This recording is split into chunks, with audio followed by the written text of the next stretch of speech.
এবং যারা আশিক নাই আমার আকায়ে কায়নাত সকলের ফরিয়াদকে শ্রবণ তিনি করে থাকেন। আর এই ফরিয়াদকে যে শ্রবণ করেন হাদিসের আলোকে পড়ার পর বুঝার পর চতুর্দশ শতকের মুজাদ্দিদ আলা হযরত আজিমুল মারতাবাত মুজাদ্দিদ দ্বীন মিল্লাত ইমাম ইশকে মোহাব্বত তিনি ইরশাদ করেন वल्लाहु सुन लेंगे फरियाद को पहुंचेंगे इतना भी हो कोई जो आ कर दिल से সেই নবী রাসূলের উপরে नारे तकबीर नारे रिसालत मसलाके आला हजरत उलमाए अहले सुन्नत हजरत अल्लामा मौलाना मुफ्ती शकील अहमद रज़वी साहिब नारे तकबीर नारे रिसालत। বসে যান। আপনাদের আকাঙ্ক্ষিত বক্তা মুফতি সাহেব জামিয়াতুল আজহার বারেলি শরীফের সারা ভারতবর্ষের মধ্যে এখন এক নাম্বার ওয়ান যদি ইউনিভার্সিটি আপনার হয় আগামীতে প্রপোজ এবং এখন রানিং জামিয়াতুল আজহার, সেখানকার প্রিন্সিপাল হাজির হয়ে গেছে। আমারও টাইম খুব বেশি দিয়ে আপনাদের কাছে করবো না, কারণ বক্তাদের ঝুমঝুম এখানে লেগে আছে। খুব ইম্পর্টেন্ট মেসেজ আপনাদের দেওয়ার চেষ্টা করি। আজকে এই ভরতপুর মাঠে যদি এই মেসেজগুলো দুটো তিনটে মেসেজ দিতে না পারি তাহলে আমরা এটা জানবো যে আমাদের জলসা হয়তো আমরা সম্পূর্ণ আমি করতে পারিনি। বোঝার চেষ্টা করুন। আচ্ছা, আমরা উজু করি, উজু আমাদের ভঙ্গ হয়ে যায়। এখানে কেউ আছেন নাকি যার উজু ভঙ্গ হয় না? উজু করার পর উজু ভঙ্গ হয়ে যায়, তার বিভিন্ন কারণ শরিয়াতের কিতাব বিভিন্ন কিতাবে লেখা আছে। উজু করার পর যে যে কারণ উজু ভঙ্গ করে একটা যদি জাহির হয়ে যায় উজু ভঙ্গ হয়ে যায়। নামাজ ভঙ্গ হয়ে যায়, রোজা ভঙ্গ হতে পারে, কিন্তু আপনারা কি জানেন ঈমানও ভঙ্গ হয়ে যায়, ঈমানও চলে যায়, ঈমান নষ্ট হয়ে যায়। কিন্তু এই কথা খুব কম জায়গায় শুনবেন। নামাজের ওয়াজ 100-এর মধ্যে 95 জন আলিম বলেন নামাজ থাকবে কিভাবে, হবে কিভাবে, ভঙ্গ হয় কিভাবে। উজু করার কথা 100-এর মধ্যে 90টা মানুষ বলে উজু থাকবে কিভাবে, উজু ভঙ্গ হয় কি করে, কিন্তু ঈমান থাকে কিভাবে আর ঈমান যায় কিভাবে তার কথা একমাত্র উলামায়ে আহলে সুন্নাত ওয়াল জামাত বলতে থাকেন, আলিমে দ্বীন বলতে থাকেন। মাওলানা সাহেব নামাজ পড়ার পর যদি কেউ কথা বলে দেয় তার নামাজ ভঙ্গ হয়ে যায়। নামাজ পড়ার পর পাবলিক অনেক আছে এদিক ওদিক তাকাতে শুরু করে, তার নামাজ ভঙ্গ হয়ে যায়। নামাজ পড়ার পর যদি কোনো জিনিস ভক্ষণ করেন নামাজ ভঙ্গ হয়ে যায়। তাহলে নামাজ ভঙ্গ হয়ে গেলে আবার নামাজ আদায় করা যায়, কিন্তু ঈমান ভঙ্গ হয় কি করে, ঈমান ভঙ্গ কিভাবে হয় আজকে শোনার চেষ্টা করুন। মানুষ ঈমানদার হওয়ার পর যদি তার মধ্যে কোনো দেওবনা ভাব চলে আসে তার ঈমান নষ্ট হয়ে যায়। তার মধ্যে যদি কোনো ওয়াহাবিয়াত চলে আসে ঈমান ভঙ্গ হয়ে যায়। তার মধ্যে যদি কোনো রকম খারিজিয়া শিয়া আকীদা চলে আসে তার ঈমান ভঙ্গ হয়ে যায়। আজ আলোচনার প্রয়োজন। পবিত্র কালামে আল্লাহ ইরশাদ করেন ইয়া আইয়ুহাল্লাযীনা আমানু আমিনু, হে ঈমানদারগণ তোমরা ঈমান নিয়ে এসো আল্লাহর উপরে এবং আল্লাহর রাসূলের উপরে। তাহলে আল্লাহর উপরে এটাকে আকীদায়ে তাওহীদ বলা হয়। আকীদায়ে তাওহীদ হচ্ছে এটা আল্লাহকে এক বলে জানা। যদি কেউ বলে আল্লাহ দ্বিতীয় তার ঈমান ভঙ্গ, সে মুশরিক হয়ে যায়। আল্লাহ সম্বন্ধে জানা যেটা অপরিহার্য সেটা হচ্ছে আল্লাহ রাব্বুল আলামিন সমস্ত আয়াত থেকে পুত পবিত্র, সমস্ত আয়াত থেকে পুত পবিত্র, সমস্ত রকম ত্রুটি থেকে তিনি পুত পবিত্র। যদি কেউ বলে দেয় আল্লাহর ত্রুটি ছিল তার ঈমান বাতিল হয়ে যায়, সে জাহান্নামের মধ্যে চলে যায়, তার নামটা জাহান্নামের খাতায়। আপনি বলবেন কেউ কি বলেছে? হ্যাঁ, টুপি দাড়ি রাখনেওয়ালা কোন লোক বলেছে। দেওবন্দি ওয়াহাবিদের বাপ, দা ফাদার অফ ওয়াহাবিস, ওয়াহাবিদের পিতা যার নাম ইসমাইল দেহলভি, কিতাব এক রোজি 17 পাতাতে লিখছে যে আল্লাহ কে লিয়ে মুমকিন হ্যায় ঝুট বলনা। আল্লাহ ঝুট বলতে পারে, মিথ্যা বলতে পারে। তাহলে বুঝতে পারলেন যে আল্লাহ সম্বন্ধে কেউ যদি বলে আল্লাহ মিথ্যা বলতে পারে, যত নামাজ পড়ুক তার নামাজ দাজ্জালি ইবাদত হতে পারে, সে মুমিন হতে পারে। আকিদার ওয়াজ শ্রবণ করছেন, 15 মিনিট সময় আমাকে দেওয়া হয়েছে, বুঝলেন?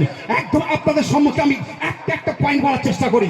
তাহলে আজকে আপনি বলছেন তারাও নামাজ পড়ে, তারাও রোজা রাখে, তারাও হজ করে, তারাও যাকাত দেয়, কিন্তু তাদের সঙ্গে মেশা কেন চলে না? মুফতি জুবাইর সাহেব তিনি বলেন তাদের সঙ্গে মেলা মেশা হারাম, তাদের মজলিসে যাওয়া হারাম, তাদের জবা করা খাওয়া মানে মরা খাওয়ার সমতুল্য। কারণটা কি? কারণ এটাই, আল্লাহর শানে তারা বলেছে আল্লাহ মিথ্যা বলতে পারে, এই কারণের জন্য তাদের সঙ্গে মেলামেশা হারাম রাখা হয়েছে। তাদেরকে মুসলমান জানাও হারাম রয়েছে। আর যদি তাদেরকে মুসলমান জানেন, আপনার ইমানও গায়েব হয়ে যায়। দ্বিতীয়, সানাউল্লাহ অমৃতসরি তার কিতাব আখবারে আহলে হাদিস, এই কিতাবের 2 নম্বর পাতায় লিখছে যে আল্লাহকে মিথ্যুক জানা এটাও ইমানের মধ্যে পড়ে, বলো নাউজুবিল্লাহ।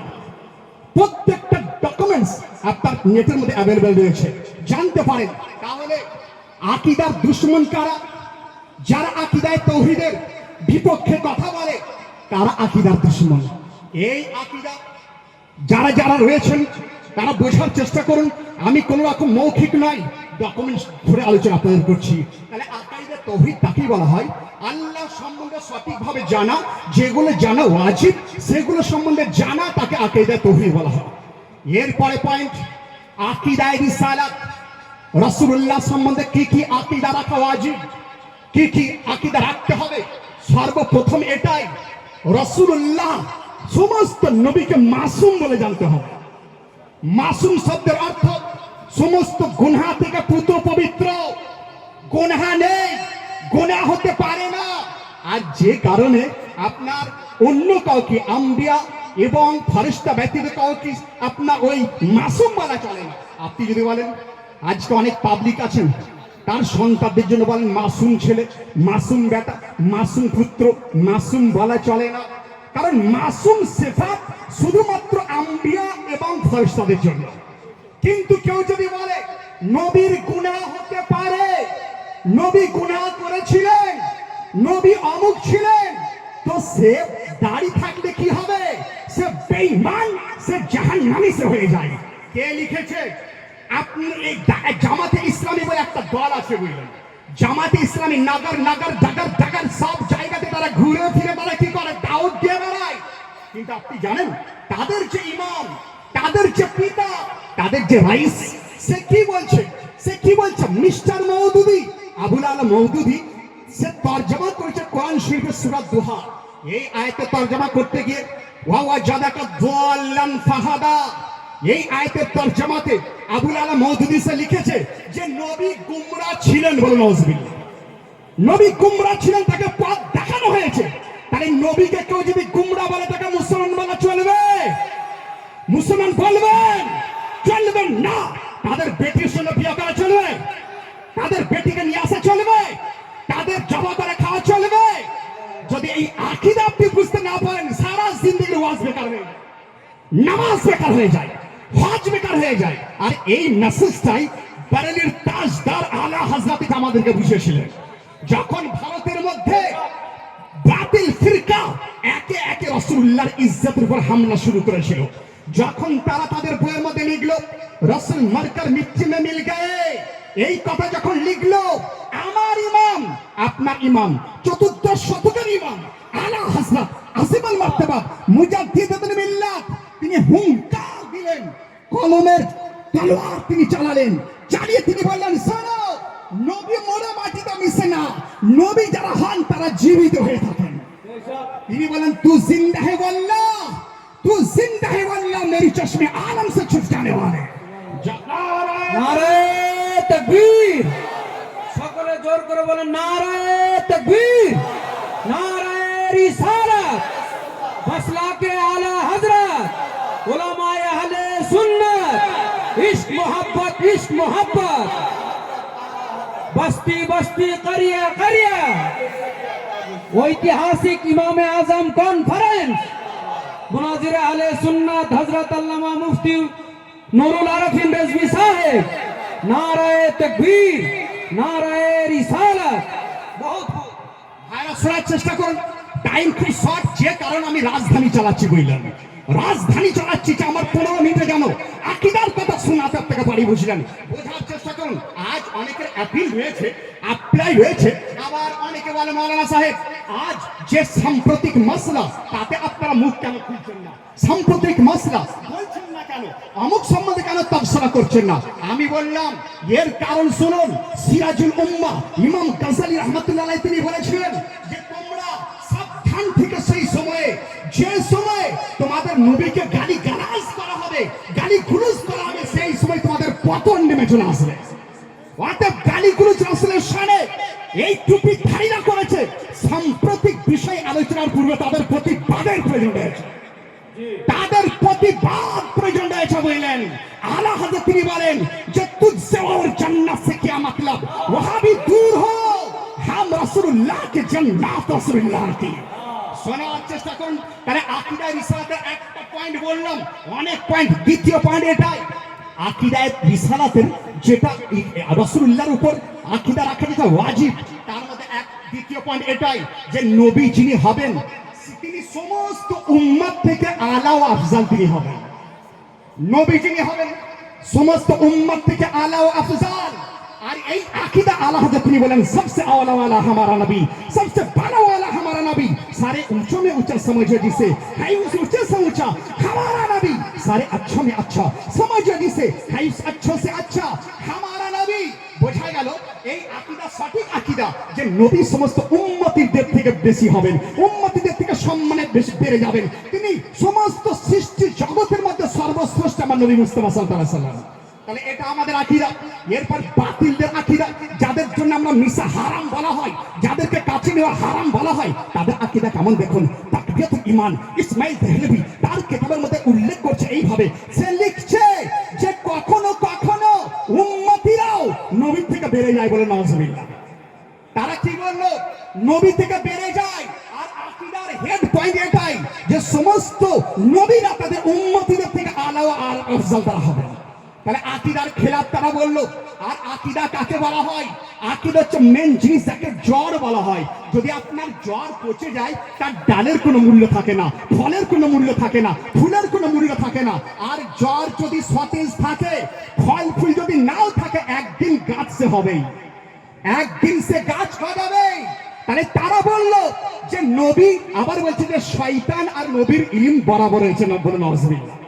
কিতাবের নাম ইসমাইল দেহলভীর লেখা তাকবিয়াতুল ঈমান। যদি প্রমাণ না দিতে পারি, যেটা মুসলিমের সাথে নুরুল আরিফিন সে নিয়ে নেবে, যে উপস্থিতের ইমাম তার কিতাবের মধ্যে লিখে রেখেছে। আকীদার ওয়াজ শুনছেন। তাহলে এখানে এবার আমাদের আহলে সুন্নাতুল জামাত, আমাদের আকীদা আলা হযরত আজিমুল মারতাবা মুজাদ্দিদুল মিল্লাত তিনি আমাদের আকীদা দিয়ে দিলেন। আজ কিছু কিছু লোক একবার কয়েকজন দানিশ্বর জ্ঞানীগুণী লোক তারা বসেছিল, বসে একটা মিটিং করলো যে সারা বিশ্বের মধ্যে একমাত্র ভারতেই কেন সুন্নি বেশি রয়েছে, ভারতের মধ্যে সুন্নি বেশি, অন্য জায়গায় রয়েছে কিন্তু ভারতের মতো টানাটান সুন্নি অন্য কোনো দেশে নাই। আমি 2 বছর ইজিপ্টে ছিলাম, কোন তো মাকাস্ত সানাতাইন ফি জামিয়াতুল আজহার 2 বছর সেখানে ছিলাম। যে সময় তাজুশ শরিয়া আলাইহির রাহমাহ তিনি মিশরেতে গিয়েছিলেন, সেই সময় उस वक्त मिस्र में था हजरत, अल्लाह की दुआ है। तो ताजुश शरिया তিনি ওখানে গিয়েছিলেন। তো মিশরেও সুন্নি তো রয়েছে কিন্তু টানাটান বারেলভি সুন্নি কম পাওয়া। কারণটা কি? লোকেরা বলে হ্যাঁ হ্যাঁ, ইবনে দাহলান নামে একজন বিখ্যাত আরবি আপনার তিনি ছিলেন আলিম। দেখুন তার কিতাব ফিতনাতুল ওয়াহাবিয়া, তিনি কিতাবে লিখেছেন জাইন ইবনে দাহলান, তিনি ছিলেন বড় আলিম। কিন্তু সৌদি আরবের বেশিরভাগ লোক ওয়াহাবি কিসের জন্য? অনেকে বলে শাম দেশে বড় আলিম ছিলেন, কিন্তু ওয়াহাবি কিসের জন্য? ইরাকে বড় আলিম ছিল, ওয়াহাবি কিসের জন্য? ভারতে সুন্নিয়াতের ভাগ বেশি কিসের জন্য?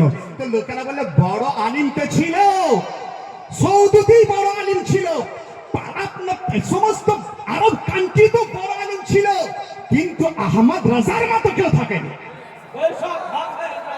আহমদ রাজার মতো কেউ থাকেনি। আহমদ রাজা কার নাম? যিনি আমাদের ঈমানকে হেফাজত করেছেন, তার নাম আহমদ রাজা। খুব নতুন ছড়ি শুনুন, যদি আপনাকে